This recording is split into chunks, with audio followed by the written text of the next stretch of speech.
Shalom para pemirsa yang diberkati oleh Tuhan, senang sekali kita bisa bertemu di dalam diskusi pelajaran Sekolah Sabat yang dipersembahkan oleh Gereja Masehi Advent Hari ke-7 Uni Indonesia Kawasan Barat.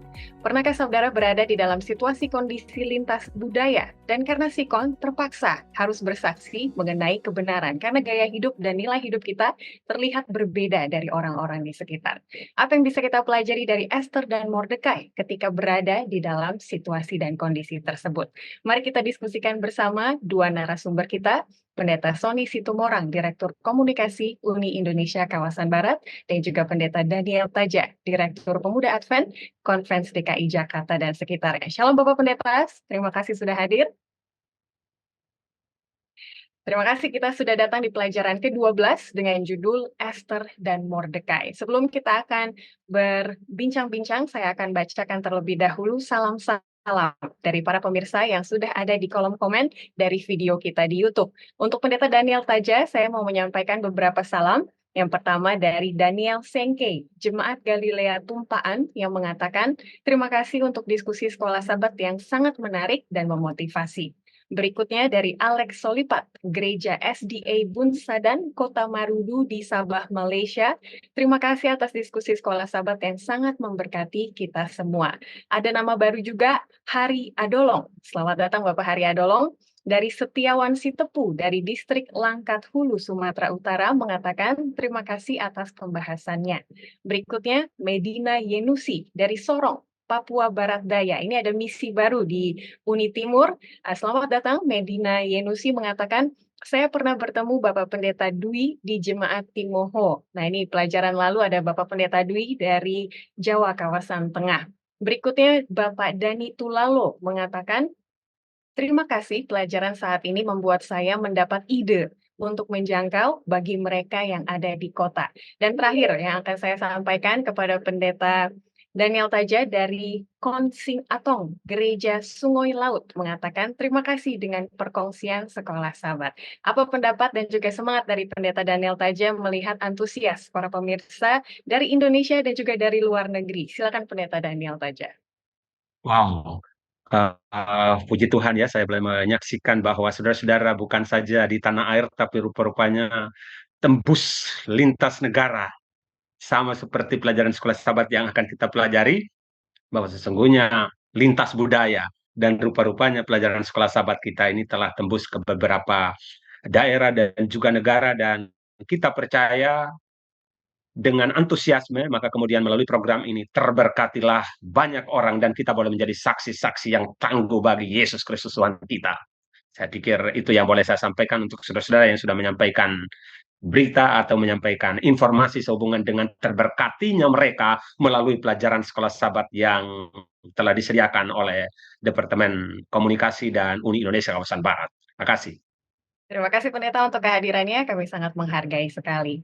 Pendeta Sony Situmorang, ada beberapa nama-nama yang sudah tidak asing lagi. Mon R dari Gereja Kitompu, Tamparuli Sabah mengatakan, amin, puji Tuhan, Tuhan adalah gembalaku, takkan kekurangan aku sampai Yesus datang. Dari Tulun Dusun Official Channel, Gereja SDA Kampung Rangalau, Kota Belut di Sabah mengatakan, senang sekali mengikuti diskusi Sekolah Sabat yang sangat membantu dan berharga bagi kita semua. Dari Willy Sui di Sabah juga, SDA Ulu Dusun Sandakan. Terima kasih penjelasannya Pendeta, sangat membantu saya dan semua pendengar untuk belajar lebih mendalam. Dari Salas, Gereja Lido Kepayan di Sabah, sangat diberkati dengan penjelasan yang mantap dan padat dari Pak Pendeta semuanya. Bapak Bambang Eko mengatakan, terima kasih atas penjelasan tentang pelajaran Sekolah Sabat, kiranya pelajaran ini menjadi motivasi bagi kita. Maidin Lakuman, komennya adalah, terima kasih atas diskusi Sekolah Sabat, sangat membantu. Reni Siboro, terima kasih atas penjelasan yang begitu jelas. Dan Global Ministry terakhir, Shalom, puji Tuhan. Sepertinya Pendeta Sony di akhir tahun ini, semangat pemirsa dalam mempelajari Alkitab tidak redup, malah makin panas. Jadi apa harapan Pendeta karena kita sudah mau memasuki 2024 juga. Silakan Pendeta Sony. Baik, teman-teman, rekan-rekan sahabat di Sabah dan juga di Indonesia yang memberikan salam, benar, tahun depan merupakan tahun Hope for Indonesia. Kalau tahun ini di Malaysia kemarin ya, jadi Hope for Malaysia atau Christ for Malaysia, tahun depan Hope for Indonesia. Dan benar Ivy, jadi semakin kita belajar firman Tuhan, maka semakin kita mengerti isinya, dan yang paling penting, saya ingin katakan, mudah-mudahan perjalanan sekolah sahabat ini akan bawa berkat bagi kita semua, sehingga kita akan bisa hidupkan dalam kehidupan kita sehari-hari. Terima kasih. Terima kasih, kami sangat senang untuk bertemu dengan para pemirsa, walaupun tidak kelihatan mukanya, tapi semangatnya tetap terasa dari komen dan juga reaksinya seperti ini. Sebelum Pendeta Taja akan berdoa buka bagi kita sekalian, saya akan membacakan terlebih dahulu ayat inti dari pelajaran ke-12 dengan judul Ester dan Mordekai. Terdapat di dalam Yesaya 49 ayat 6. Tetapi aku akan membuat engkau menjadi terang bagi bangsa-bangsa, supaya keselamatan yang daripadaku sampai ke ujung bumi. Silakan Pendeta Daniel Taja. Kita berdoa, Bapa Sorgawi, kami percaya bahwa Roh Kudus sedang menuntun dan membimbing kami saat kami akan mempelajari firman-Mu. Bagaimana kami boleh berdampak dan memiliki pengaruh bagi orang-orang yang masih dalam kegelapan, sehingga terang kebenaran-Mu boleh memancarkan mereka, dan pada akhirnya mereka pun boleh menjadi pengikut Kristus yang setia. Jadikan kami menjadi saksi-saksi-Mu yang militan dimanapun kami berada, karena kami tahu melalui bimbingan Roh Kudus kami mampu memiliki ide-ide baru dan cara-cara baru untuk mengagungkan Engkau dan untuk memasukkan Engkau. Terima kasih oleh karena anugerah-Mu menyertai kami dan seluruh device yang kami pergunakan, demikian juga jaringan internet boleh berjalan dengan baik. Terpujilah Engkau Tuhan, berkati seluruh pemirsa dalam nama Kristus Yesus Tuhan kami. Haleluya. Amin. Amin. Terima kasih sekali. Para pemirsa, mari kita siapkan Alkitab kita, terutama ke dalam kitab Ester. Kita akan mempelajari bagaimana Ester dan Mordekai menanggapi perbedaan hukum dan juga budaya sambil bersaksi dan juga memegang kuat pada iman mereka kepada pencipta mereka. Kita akan langsung masuk ke minggu dengan judul Ditawan dalam Budaya Asing. Nah, Pendeta Daniel Taja, kita mau melihat dasarnya dulu. Bagaimana pendeta melihat cara Ester dan Mordekai juga hidup dalam bukan hanya budaya yang berbeda, tapi hukumnya juga berbeda. Seperti itu. Apa sikap yang bisa kita pelajari dari Ester dan Mordekai dalam kehidupan mereka di tengah-tengah orang-orang asing? Menarik sekali ya, karena tidak terkecuali kita semuanya kadang-kadang itu ada di dalam situasi seperti yang dialami oleh Ester dan Mordekai, di dalam budaya asing, di dalam situasi yang sama sekali baru dalam hidup kita. Namun bagaimana cara hidup mereka? Itu sangat menarik. Saya boleh melihat bahwa Ester dan Mordekai itu boleh melakukan cara hidup yang berbeda, yang walaupun mereka tidak menunjukkan identitas mereka, tetapi cara hidup itu yang menggambarkan siapa mereka. Jadi kadang-kadang kita ini kan seringkali langsung mengidentifikasi siapa kita. Nah, ini yang menarik. Tetapi Mordekai dan Ester, mereka langsung tidak menunjukkan identitas mereka dari mana dan kemudian apa yang mereka percayai, tetapi apa yang mereka percayai mereka tunjukkan melalui kelakuan, melalui pola hidup, melalui perilaku. Dan saya pikir ini adalah salah satu cara yang efektif oleh mana mereka tidak langsung mendapatkan penolakan demi penolakan. Karena cara kita yang paling efektif adalah ketika kita membaur. Ya, ketika kita membaur, tapi bukan berarti kita menjadi seperti orang itu. Kita berbeda dalam tanda kutip, tapi kita harus membaur, bergaul, dan kita boleh dikenal. Ya, saya sering sampaikan bahwa hal-hal seperti ini adalah cara-cara yang sangat baik untuk bisa kita boleh menjadi terang sebagaimana ayat inti kita sudah jelaskan. Ya, karena sesungguhnya kalau bukan kita menjadi saksi, lalu untuk apa kita ada di sini? Pelajaran kita kan sepanjang tribulan ini adalah misi Allah, misi saya. Dimanapun kita berada harus melekat dalam diri kita adalah misi. Jadi sekali lagi, cara kita hidup itu bukan berarti ditunjukkan untuk menunjukkan identitas nama kita, terus kemudian agama kita, dan seterusnya. Supaya kita lebih baik untuk masuk dan bisa diterima. Mungkin itu dulu dari saya, Ivy. Terima kasih Pendeta untuk menantang kita untuk berani tampil beda, begitu ya, dengan segala kepercayaan, gaya hidup, dan juga nilai hidup kita. Nah, Pendeta Sony Situmorang, selain Esther dan Mordekai, terutama di hari Minggu, kita mau meng-highlight kehidupan Daniel dan kawan-kawannya. Ini pas di sini ada Pendeta Daniel Taja ya, sesuai dengan namanya. Jadi melihat Daniel dan juga Esther, sepertinya kalau berani tampil beda, maka akan ada happy ending. Karena itu yang kita baca di kitab suci. Tapi Kak, apa selalu terjamin Pendeta happy ending tersebut? Karena pertanyaan nomor 2 di hari Jumat, kita harus melihat juga Wahyu 13 yang mengatakan akan ada binatang, orang-orang yang ditawan oleh binatang. Binatang yang menghujat Allah karena kita mempercayai Allah. Jadi sikapnya, ini kita tidak mau Nah, kita tidak berharap di posisi tersebut, tapi sikap kita harus siap begitu kan ya. Apa yang mau ditekankan dari kehidupan Daniel, Esther, dan Mordekai yang berani ambil resiko karena mereka tahu mungkin happy ending itu tidak menjadi bagian mereka pada waktu itu. Silakan Pendeta Sony. Baik, terima kasih. Dare to be different ya, berani tampil beda. Itu merupakan satu statement dunia kalau kita alamatkan kepada ketiga orang ini, Daniel, Esther, dan Mordechai. Ingat Daniel punya nama apa? Belshazzar ya. Oke. Mordechai ini pun nama dan nama Babel. Itu Mordekai diambil dari kata Marduk, yaitu dewa pelindung Babel, sebagai tambahan informasi. Kemudian Esther ini diambil dari nama Babel juga, Dewi Istar. Jadi ada dewa Marduk sama Dewi Istar. Benar, mereka dipengaruhi oleh budaya Babylon karena mereka tinggal lama di situ. Namun seperti Pastor Taja tadi bilang, walaupun tinggal lama di sana, kita punya apa? Punya integritas, punya prinsip, punya iman. Lalu bagaimana dengan Daniel, Esther, Mordechai? Apakah selalu happy ending? Ketika kita bicara happy ending, maka saya ingin katakan, happy ending itu akan berakhir nanti ketika kita di sorga. Namun ada satu statement dalam luar kata no pain no gain, kan begitu ya? No pain no gain. Nah, Daniel, Mordechai, dan Esther mengalami masa kesulitan. Namun apa yang mereka bikin? Mereka tetap mempertahankan iman mereka. Coba Ivy baca hari Minggu, paragraf terakhir, tidak peduli. Ya, tidak peduli siapa kita atau di mana kita tinggal, sampai taraf tertentu kita tenggelam dalam lingkungan yang baik oleh hukum itu sendiri ataupun budaya atau keduanya, dan semua itu sangat bisa untuk menantang iman dan kesaksian kita.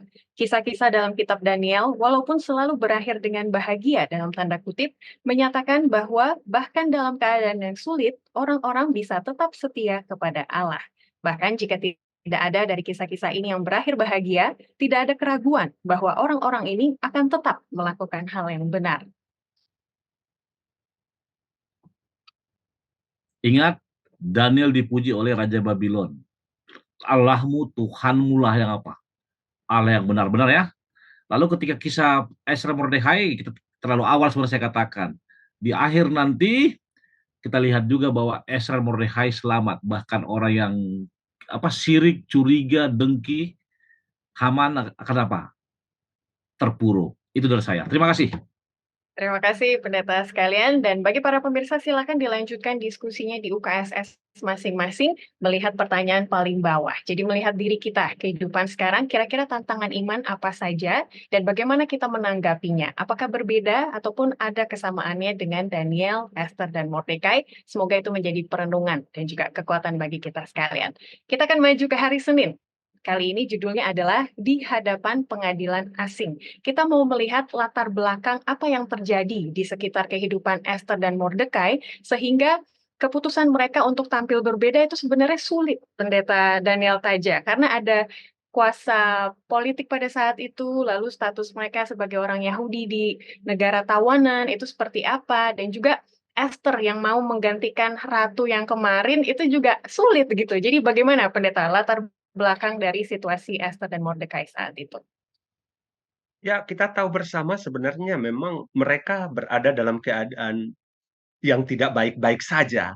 Nah, ini kan sekarang tuh slogan sekarang katanya itu keadaan tidak baik-baik saja.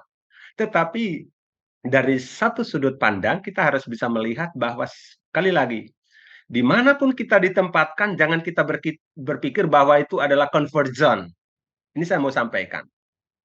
Karena ketika kita mau bersaksi itu selalu ada resiko-resiko. Tidak peduli apakah di hadapan pengadilan asing atau di apapun. Tetapi yang poin yang mau disampaikan di sana adalah bahwa memang mereka tidak dalam keadaan yang sedang beruntung. Situasi dalam tanda kutip dari sudut pandang kita. Kita maunya kan kalau kita bersaksi itu adalah di lingkungan yang aman, tidak ditolak, kan itu. Tetapi jangan lupa, ini mereka ini bahkan sebagai seorang buangan yang sudah dari buyutnya ini. Sudah dari buyutnya ini. Kedua orang ini sepupuan sebenarnya, yaitu Mordekai dan Esther. Dan Esther sudah diangkat oleh Mordekai menjadi anak angkatnya. Dan yang menarik di sana adalah bahwa memang tidak selamanya kita berada di dalam situasi yang baik. Tetapi bagaimana kita merespon situasi? Bukan situasi yang menentukan kita. Nah, ini. Kadang-kadang kan kita mau membaca sejarah. Tapi saya mau sampaikan di sini adalah kitalah yang membuat sejarah. Jangan hanya menjadi pembaca sejarah, tapi kita membuat sejarah. Dan ini menunjukkan bahwa integritas daripada Esther dan Mordekai yang membuat nanti di dalam cerita atau peristiwa-peristiwa yang mereka alami ini menjadi salah satu peristiwa momentum dalam pengalaman kerohanian orang Yahudi atau bangsa Yahudi sebagai bangsa. Dengan demikian, tidak peduli kita berada di mana. Tadi saya mau flashback sedikit ya, boleh yang hari Minggu sedikit aja. Kadang-kadang kan kita terkesima dengan cerita-cerita yang dramatis bahwa Daniel, Mesak, Sadrak, Abednego, Esther, Mordekai mendapatkan happy ending. Dan itulah yang kita mau. Saya juga mau. Kalaupun contohnya saya menginjil terus kemudian pada akhirnya saya sudah tahu ceritanya akan diselamatkan oleh Tuhan. Oh, aku mau saja. Tetapi bagaimana kalau kita digantung? Pelajaran ini disebutkan itu tidak peduli. Mereka tidak ragu apapun hasilnya. Jadi saya pikir itu yang boleh kita highlight supaya dengan demikian di hadapan pengadilan asing pun identitas kita tak pernah berubah. Identitas dalam pengertian kesetiaan kita, loyalitas kita kepada misi. Itu Amin. kan. Terima kasih Pendeta Daniel Taja menekankan situasi dan kondisi tidak mendikte keimanan ataupun cara hidup kita. Nah, kalau seperti itu, sepertinya keputusan Mordekai, Pendeta Sony Situmorang, untuk memberitahukan kepada Esther jangan kasih tahu siapa kita, itu sepertinya kontradiksi dengan iman ataupun yang kita setujui dari pernyataan Pendeta Daniel Taja tadi. Jadi pertanyaan di bawah hari Senin, adakah situasi kondisi di mana kita bisa terbuka, saya ini siapa, atau situasi kondisi ditutup terlebih dahulu sampai waktunya harus dibuka, itu saya akan buka. Adakah seperti itu Pendeta, kearifan dalam hal tersebut? Tahun depan kita akan menghadapi tahun pemilu ya. Nah, sekarang banyak buser-buser atau apa kita katakannya, haters dan juga pendukung yang selalu lihat latar belakang ya. Ternyata rupanya politik seperti ini sudah ada dari zaman dahulu. Contoh, calon A, oh dia backgroundnya ini, orangnya begini, ini begini. Walaupun background belum tentu menunjukkan kinerja kan begitu. Namun selalu saja orang berusaha mencari kelemahan. Nggak usah jauh-jauh juga, di lingkungan organisasi juga demikian. Oh kelemahannya ini, kelemahannya itu. Harusnya instead of kita cari kelemahan orang, apa yang kita buat? Dalam konteks ini benar, kata Evi. Kenapa sampai Mordekai tidak memberitahu jati dirinya? Saya baca-baca Alkitab, tidak ada satupun syarat yang dibuat di pemerintahan media Persia ini, di Benteng Susan ini, yang mengatakan harus orang pribumi. Tapi dikatakan apa? Semua gadis cantik diundang untuk menggantikan Ratu Wasti. Dan pada saat itu Mordekai, yang pada saat itulah menjaga sebagai pegawai di gerbang kerajaan mendengar hal tersebut dan mengatakan kepada Esther, ikut mendaftar tapi jangan kasih tahu jati dirimu. Kenapa demikian, Ivy? Ingat ya, pada waktu peralihan dari Babel ke media Persia, maka sebagian orang-orang Yahudi atau orang-orang Israel pulang ke negerinya.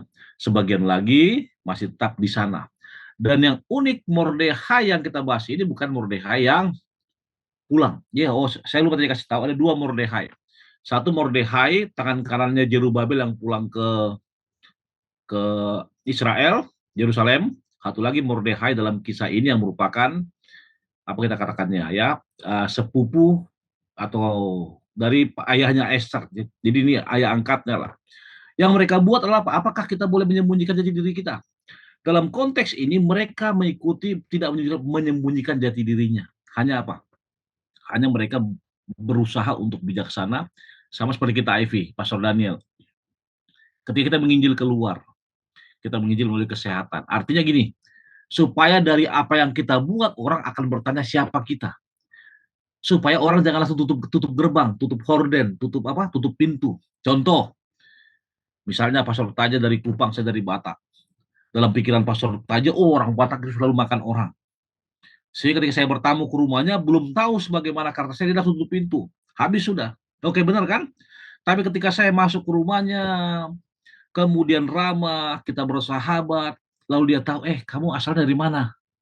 Batak. Dalam benak pikiran Taja, enggak semuanya orang Batak makan orang. Contoh, ini hanya contoh aja.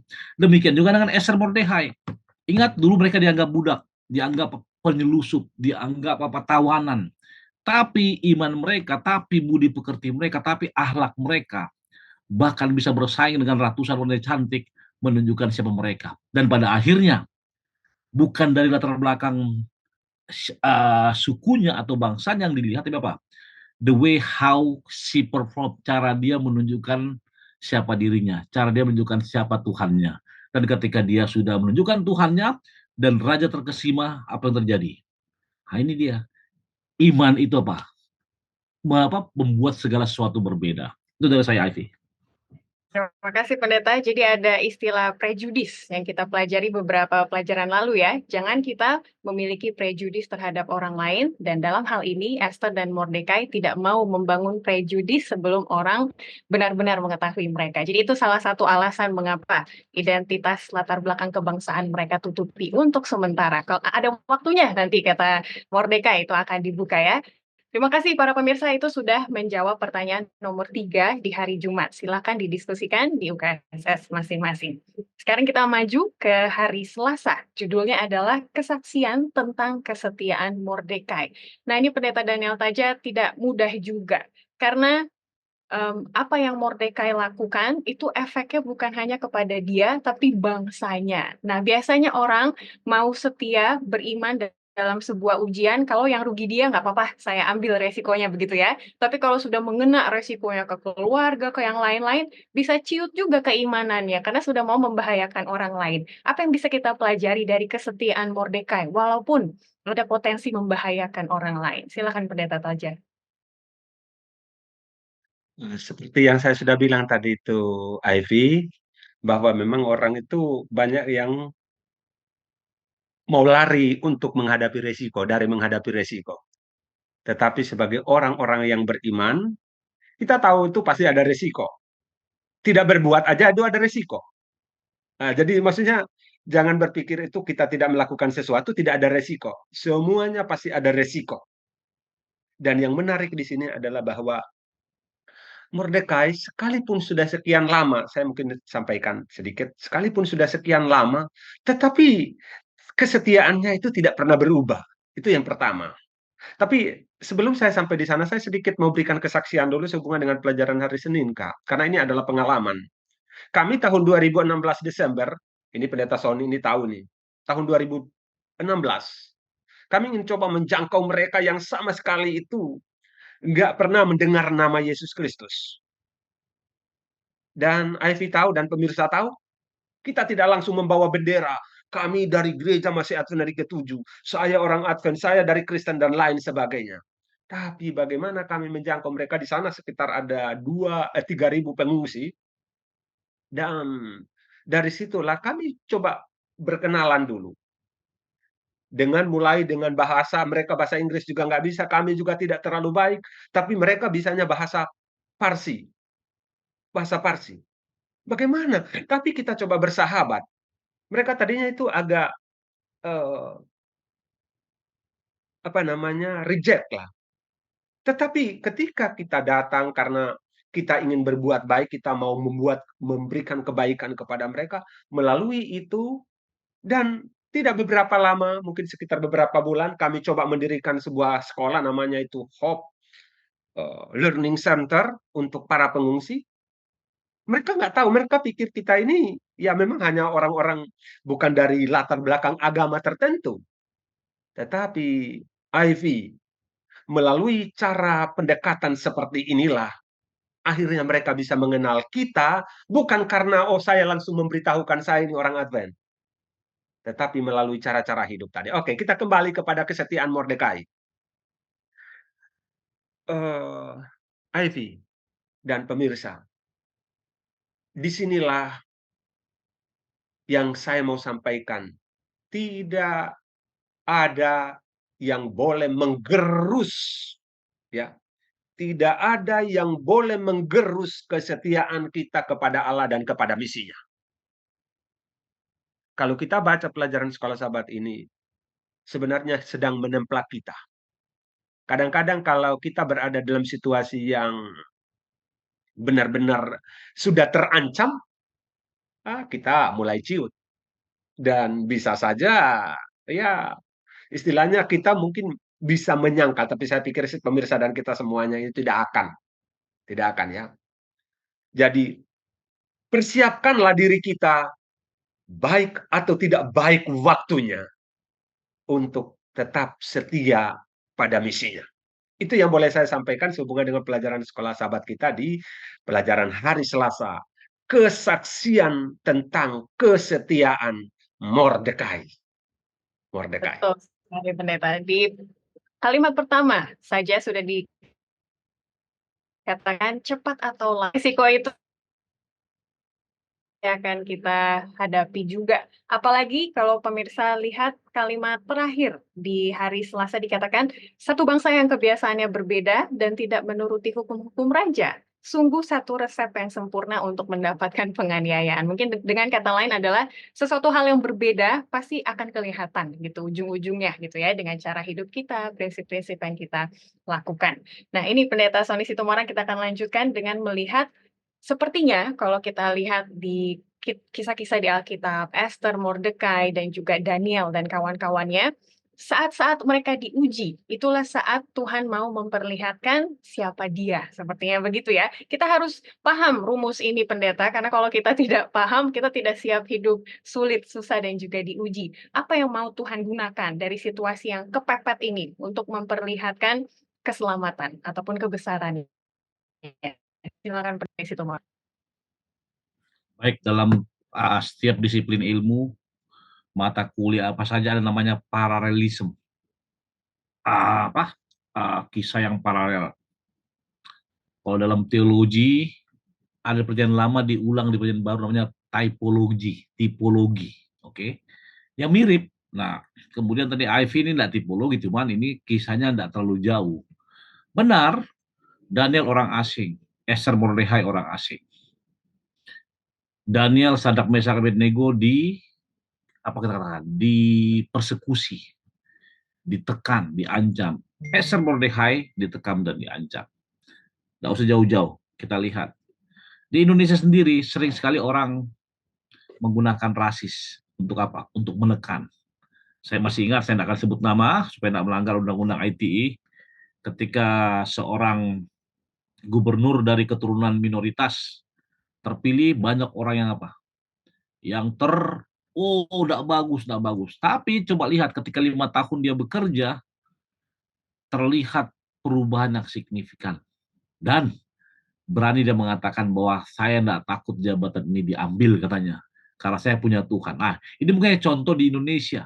Tapi saya mau katakan, benar Tuhan Tuhan itu tahu kapan waktunya dia mengungkapkan dirinya. Kapan tahu? Dalam kisah Daniel melalui mujizat. Dalam kisah Esther dan Mordekai, coba saudara lihat, Pastor Taja, Ivy dan juga para pemirsa. Kalau kita baca Daniel, baca Esther pasal 3-15, kita lihat bagaimana tingginya apa? Tingginya kebencian Haman kepada siapa? Mordekai. Oleh karena apa? Nggak tahu ini, nggak tahu. Tapi Alkitab mengatakan setiap Haman lewat, yang lain hormat kepada dia, Mordekai apa? Tidak mau menunduk. Sama seperti siapa? Sadrak, Mesak, Abednego ya. Ketika raja suruh nyembah patung, yang lain nunduk, dia tidak mau nunduk. Kan mirip ya.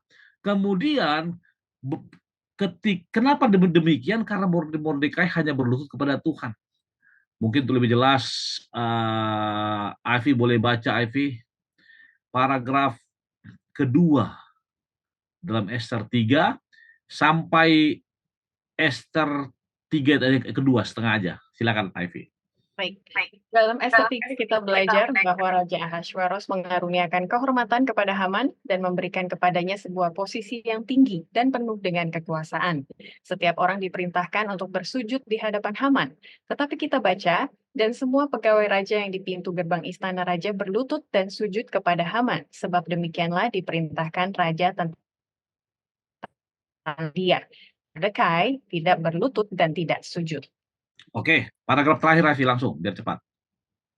Ketika Haman ingin membinasakan orang Yahudi, gambarannya tentang mereka adalah ada satu bangsa yang hidup tercerai-berai dan terasing di antara bangsa-bangsa di dalam seluruh daerah kerajaan tuanku.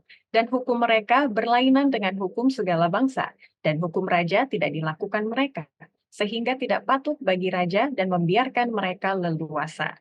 Satu bangsa yang kebiasaannya berbeda dan tidak menuruti hukum-hukum raja, sungguh satu resep yang sempurna untuk mendapatkan penganiayaan. Itu di paradigma atau pikiran mereka. Tapi apa yang terjadi? Paragraf di atasnya yang singkat, Ivy. Dari Daniel. Dari Daniel dan kawan-kawannya dan Mordekai, sebuah sinar terang bersinar di antara kegelapan moral dari istana kerajaan Babel. Bisa kita lihat, artinya apapun yang dibuat orang kepada kelompok yang dianggap minoritas atau dianggap tercerai-berai, tapi ingat, tadi kita sudah bahas kesetiaan Mordekai, iman Daniel, dan juga penurutan Esther membuktikan bahwa mereka lah sinar terang di antara kegelapan. Pertanyaannya bagi kita para pemirsa, ketika pelajaran hari Selasa mengatakan kesaksian tentang kesetiaan Mordekai, coba cari satu kesaksian tentang kesetiaan saya dan saudara. Terima kasih. Terima kasih Pendeta sudah membawa kita kepada kacamata Allah yang berbeda dengan kacamata kita. Mungkin kita melihat situasi kepepet, tapi Tuhan melihat sesuatu yang lebih bersinar, yang lebih terang, yang bisa Dia lakukan di muka bumi ini. Baik, kita akan lanjut ke hari Rabu. Untuk saat yang seperti ini, itu adalah judulnya. Setelah kita membahas Esther dan Mordekai yang menutup latar belakang mereka untuk satu alasan tertentu, pertanyaan berikutnya Pendeta Daniel tadi adalah, jadi kapan waktu yang pas untuk membuka identitas kita? Bahwa saya adalah orang yang percaya kepada Tuhan yang menciptakan langit dan bumi. Saya beristirahat pada hari Sabat contohnya, karena itu yang salah satu prinsip yang ditekankan di pelajaran sekolah Sabat kali ini. Ada tidak waktu-waktu yang tepat kita bisa mereveal, membuka hal tersebut? Belajar dari Esther dan Daniel, kapan kira-kira itu Pendeta? Silakan. Oke, baik. Terima kasih. Jadi memang luar biasa ini.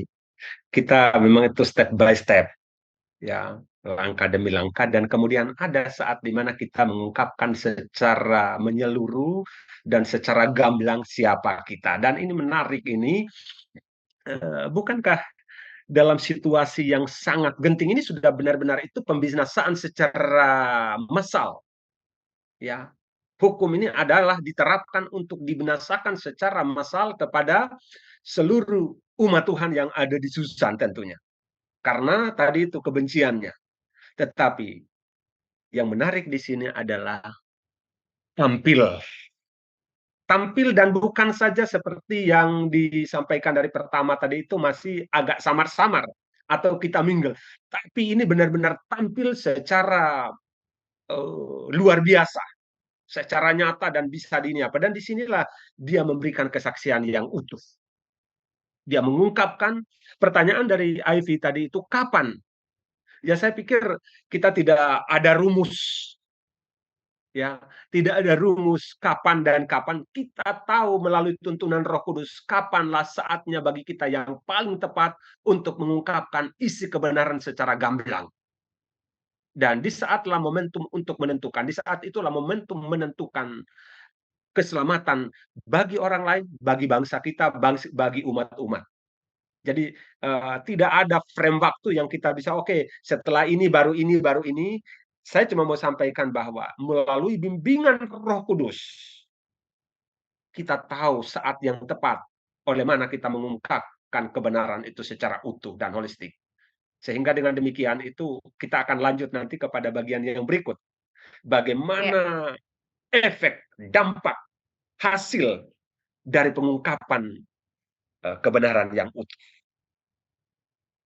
Ya, betul sekali Pendeta Daniel Taja karena, topik berikutnya di hari Rabu adalah mengenai iman dan doa. Jadi ada faktor iman dan doa yang akan menguatkan atau meyakinkan kita ini timingnya, saya akan membuka mengenai kebesaran Tuhan di dalam kehidupan saya. Apa, Pendeta Soni Situmorang, pengaruh besar dari iman dan doa? Apakah karena bangsa Yahudi maksud saya berpuasa dan berdoa, maka ada keselamatan bagi mereka? Seperti itu pertanyaannya, silakan. Ivy baca paragraf terakhir pertanyaan dulu yang garis garis hitam. Ya, bagi orang Yahudi yang berada dalam situasi yang digambarkan di atas, berdoa pasti akan dibarengi dengan berpuasa. Artinya, walaupun mereka bertindak untuk kepentingan mereka sendiri, doa adalah pusat dari tanggapan mereka. Pelajaran penting apakah yang bisa kita ambil dari peristiwa ini? Pemirsa, pelajaran penting apakah yang kita bisa ambil dari peristiwa ini? Tadi sudah dibahas mengenai doa dan berpuasa. Ingat, coba nanti para pemirsa ketika Anda baca sekolah sahabat ini, buka Alkitab Ester 4 ayat 1-14. Di situ dikatakan bagaimana Esther akhirnya membuat suatu strategi untuk apa? Mengungkapkan siapa dirinya. Ada satu yang menarik saya lihat di sini. Kalau para pemirsa lihat, tidak seorang pun bisa menghadap raja dengan tiba-tiba tanpa aturan atau protokol yang sudah diatur ya. Tapi apa yang dibuat oleh Esther? Dengan imannya dia datang, dia ingin bicara, dia ajak raja bicara, dan karena doa, jadi the power of prayer ya. Jadi ada statement yang mengatakan apa? More more pray, more power kan begitu. Ya, Less pray, less power. No pray, no power. Dan puasa merupakan bagian dari doa. Nah, coba Afi baca paragraf kedua. Iman Mordekai berusaha membangkitkan iman Esther. Inti dari kitab Esther ditemukan dalam kata-kata Mordekai kepada Esther dalam Esther 4 ayat 13 dan 14. Maka Mordekai menyuruh menyampaikan jawab ini kepada Esther. Jangan kira karena engkau di dalam istana raja, hanya engkau yang akan terluput dari antara semua orang Yahudi. Sebab sekalipun engkau pada saat ini berdiam diri saja, bagi orang Yahudi akan timbul juga pertolongan dan kelepasan dari pihak lain dan engkau dengan kaum keluargamu akan binasa. Siapa tahu, mungkin justru untuk saat yang seperti ini, engkau beroleh kedudukan sebagai ratu. Kenapa saya minta Ivy membaca ini pemirsa? Nah, ini saya katakan tadi artinya iman sangat dibutuhkan dan fellowship sangat-sangat diperlukan. Kenapa? Yang paling luar biasa untuk mengakhiri saya punya statement ini, coba para pemirsa lihat di paragraf terakhir. Imannya kepada Allah sangatlah kuat. Sehingga apa? Saya bisa katakan Esther mempertaruhkan nyawanya. Saya bisa katakan Esther menunjukkan siapa dirinya. Saya bisa katakan Esther tidak mementingkan diri sendiri. Coba Ivy, Pastor Daniel aja. Kalau sekarang lebih banyak orang seperti Esther yang tidak mementingkan diri atau mementingkan diri. Kalau saya punya jabatan misalnya di pemerintahan, saya lupa. Bahkan ada saya lihat hal-hal yang jahat, lebih bagus saya diam. Tapi Esther mengatakan apa? Dia menunjukkan siapa Tuhannya. Hingga akhirnya apa terjadi?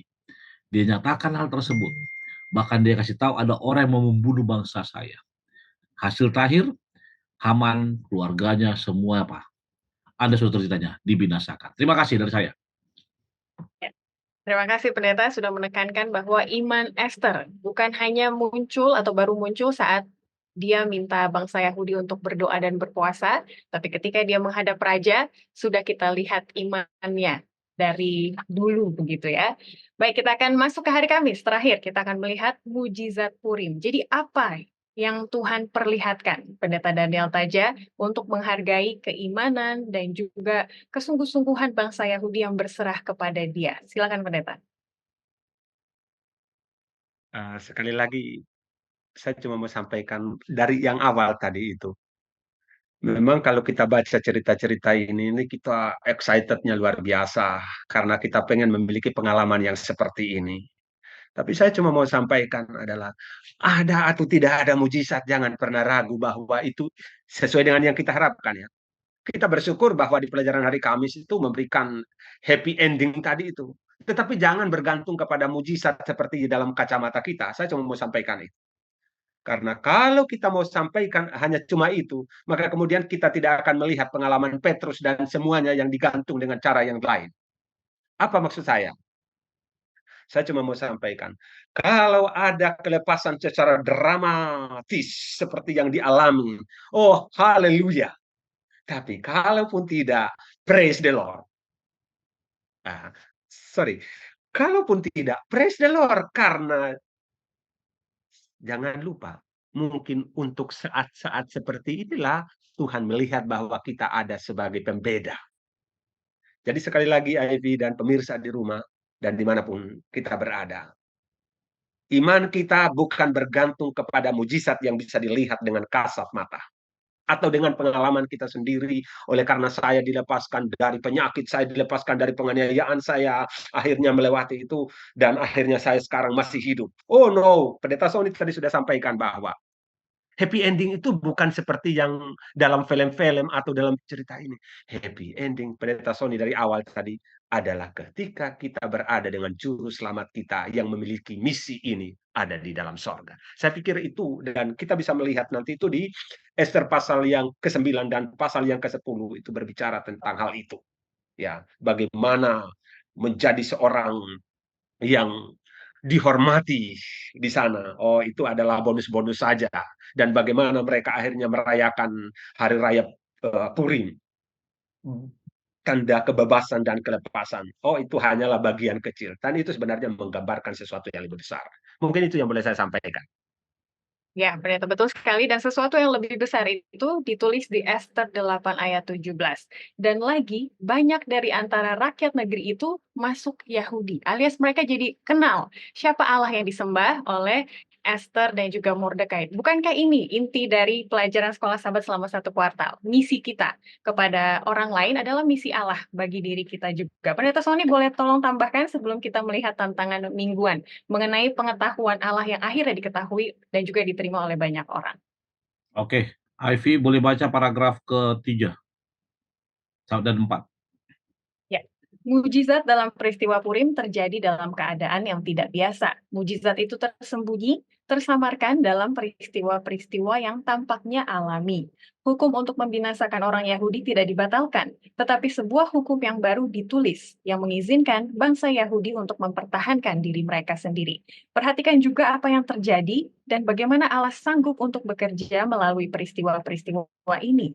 Orang-orang Persia menyadari perbuatan-perbuatan Allah untuk kepentingan bangsa Yahudi. Ingat, Hari Raya Purim merupakan hari raya atau pesta Yahudi untuk memperingati kebebasan siapa? Kaum Yahudi dari Haman dan sekutunya yang hendak membunuh mereka di Kaisaran Persia. Dan itulah arti Purim, mereka kata Pur. Pur itu artinya undi sebenarnya dalam bahasa Ibrani. Namun apa yang mereka lakukan ketika judul pelajaran hari Kamis katakan mujizat Purim, artinya tadi Ivy sudah baca, Ivy baca lagi satu lagi yang dan hasilnya ayat tadi. Dan hasilnya, dan lagi banyak dari antara rakyat negeri itu masuk Yahudi. Banyak masuk Yahudi. Kenapa saudaraku? Tadi sudah kita bahas, Tuhan bekerja pada saat yang tepat. Ketika umat-umatnya melayani diri dengan sepenuh hati. Dan mempersembahkan yang terbaik bagi dirinya. Tidak ada satupun. Kalau Tuhan mau, dia bisa melepaskan kita. Ingat apa kata si Sadrak, Mesak, Abednego? Tuhan mampu melepaskan kami dari apa? Perapian yang bernyala-nyala. Namun kalaupun tidak, sekali-kali kami tidak akan menyembah patung Tuhanku. Wow, itu sebabnya. Tantangan, silakan Ivy. Ya, tantangan pada minggu ini adalah untuk kita berdoa supaya ada keberanian seperti yang ditunjukkan oleh Esther dan Mordekai dalam menyatakan siapa kita. Dan tantangan yang lebih besar adalah untuk membuat catatan harian. Apa yang Tuhan sudah lakukan dalam hari itu, supaya bisa kita saksikan. Ini berkaitan dengan tantangan Pendeta Sony tadi ya. Kalau ada cerita bagaimana Tuhan menjawab doa atau membuat sesuatu di luar ekspektasi kita, itulah yang menjadi modal kesaksian kita. Satu lagi, Vi, satu Terima lagi kasih. sebentar. Ya, Ivy, silakan. enggak, ini saya teringat ini sekarang banyak yang mengikuti puasa Esther. Kapan puasa Esther? Mhm. Pernah nggak dengar puasa Esther? Puasa Esther itu Puasa apa? Daniel, Esther. Dari senja sampai itu sebelum Hari Raya Oh, Purim biasanya. Maksud saya adalah begini, iya. puasa merupakan bagian dari doa. Untuk itu berdoa dan berpuasalah. Terima kasih. Baik, terima kasih sekali. Kita masuk ke kesimpulan dari pelajaran ataupun diskusi yang sudah kita lakukan bersama. Jadi belajar dari Esther dan Mordekai, apa yang Tuhan harapkan dari kita saat ini dalam menjalankan misi pelayanannya bagi orang lain. Boleh saya mulai dari Pendeta Sony Situmorang terlebih dahulu? Ketika bicara mengenai pelayanan dari orang lain, maka saya ingin katakan Esther merupakan seorang komoditi atau seorang pribadi yang mempunyai banyak kelebihan, cantik, pintar, dan semuanya. Di dalam dunia ini hal seperti itu dibutuhkan oleh dunia untuk memperkaya diri sendiri, benar. Tapi dalam konteks Esther, lihat, instead of dia mementingkan diri atau memperkaya diri atau mengambil keuntungan sendiri, yang dia buat menyelamatkan bangsanya. Saya tidak katakan saudara akan menyelamatkan bangsa saudara, tapi paling tidak patron atau contoh yang dibuat oleh Esther akan bisa menjadi patron kita. Khususnya bagi kita yang saat ini tinggal di tengah budaya asing.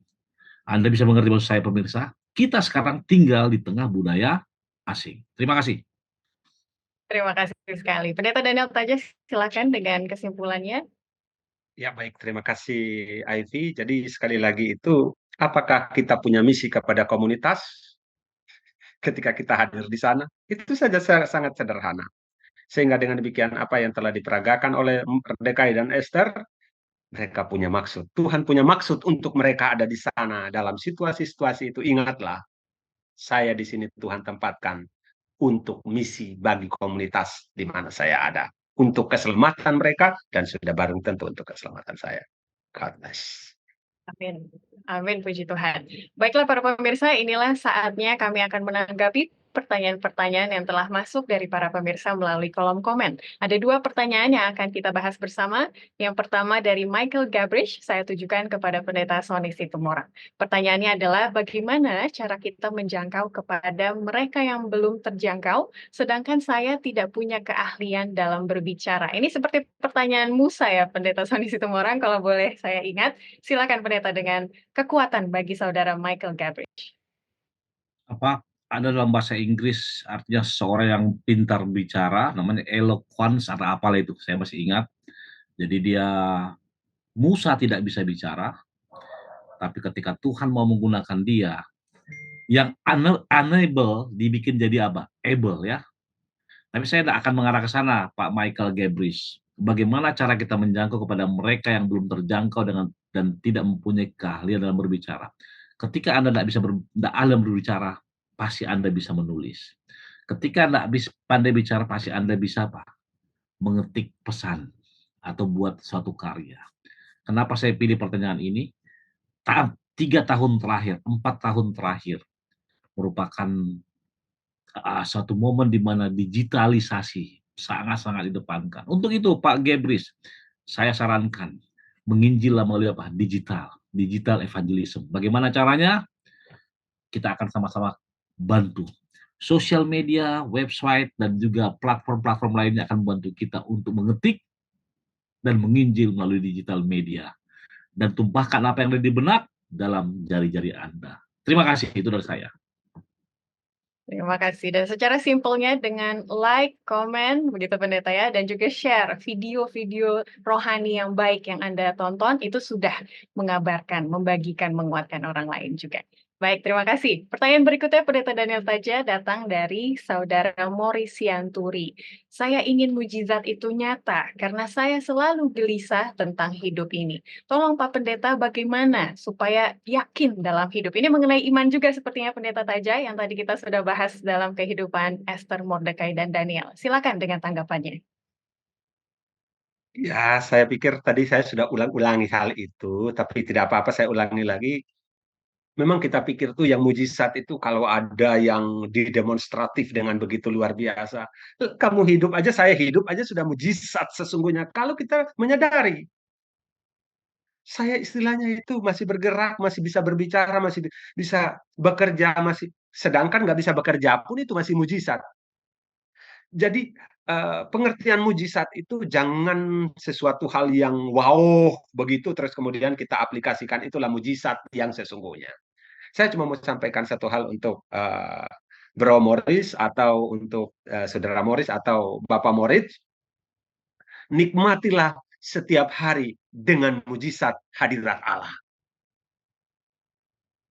Nikmatilah setiap hari dengan mujizat hadirat Allah, karena dari situlah akan mengurangi dan menghilangkan kekhawatiran kita akan hidup ini. This life belongs to God, not belongs to you. Jadi hidup ini milik Tuhan kok. Nikmati saja dalam menjalankan misi Allah. Misi Allah adalah misi saya dalam berbagai aspek kehidupan. Berikan dampak Amin. dan pengaruh kepada lingkungan. Terima kasih. Terima kasih Pendeta untuk penguatannya. Tentu saja sudah menguatkan beberapa dari kita yang melihatnya tadi.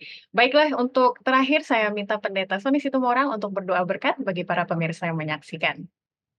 Kita berdoa, Tuhan Allah Bapa Semawi, terima kasih untuk pelajaran sekolah sahabat yang indah. Terima kasih karena Engkau telah memberkati hamba-Mu, Pendeta Daniel Taja, Ivy, dan juga Daniel di belakang layar. Berkati para pemirsa, dimanapun mereka berada yang menyaksikan program ini. Biarlah berkat Tuhan akan memenuhi kehidupan rumah tangga mereka, memenuhi segala aspek kehidupannya. Dan biarlah Bapa kami akan semakin giat dan semakin rajin untuk mempelajari firman Tuhan. Terima kasih Tuhan untuk kebersamaan ini. Pertemukan kami pada pertemuan-pertemuan atau program-program berikutnya. Dengarkan doa kami, dan kami berdoa. Amin. Amin. Terpujilah nama Tuhan untuk pelayanan hari ini, Pendeta Daniel Taja dan juga Pendeta Sony Situmorang. Tetap semangat, semoga bertemu lagi di kuartal-kuartal mendatang ya Pendeta Daniel Taja. Terima kasih untuk Haleluya. Dan juga untuk para pemirsa, kami tunggu pendapat maupun pertanyaan di kolom komen. Bagi pertanyaan yang relevan dengan pelajaran kita, akan kita tanggapi di kesempatan mendatang. Dan pertanyaan berikutnya adalah, adakah akhir dari misi Allah yang selama ini kita bahas selama kuartal 4 di tahun 2023? Mari kita belajar bersama dan bertemu lagi di kesempatan mendatang. Tuhan memberkati kita sekalian.